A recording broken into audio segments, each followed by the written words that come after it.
1.5 தண்ணி வருங்க.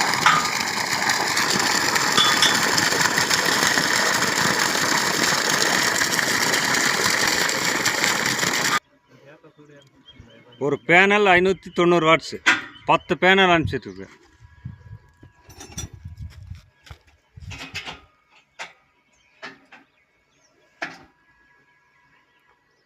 சார் டை பார்க்கலாங்க.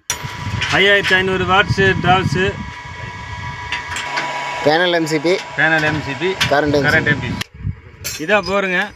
5500 வாட்ஸ் தண்ணி 250 அடி போருங்க. 200 அடி இறக்கிருக்குங்க. அண்ணா வணக்கங்கண்ணா. சார் வணக்கம். எந்த ஊருங்கண்ணா? கோட்டமலம். எந்த டிஸ்ட்ரிக்ட்ங்கண்ணா அது? ஈரோடு மாவட்டம். எப்படி பார்த்து வாங்கினீங்கண்ணா? சார் ஈரோட்டில் சிலிக்கான் கம்பெனி. நல்லா இருக்குங்களா? எத்தனை பேனல் அமைச்சிருக்கீங்க? 10 பேனலுங்க. நல்லா இருக்குங்களா? தண்ணி எத்தனை இன்ச்சு இறக்கிருக்கீங்கண்ணா? 200 அடிங்க. தண்ணி நல்லா இருக்குங்களா? என்ன யூஸுக்கு வாங்கியிருக்கீங்க? சார் விவசாயத்துக்குங்க. என்ன ஸ்ப்ரிங்க்லர் வைக்க போகிறீங்களா? ஸ்ப்ரிங்க்லர் வைக்கிறேங்க.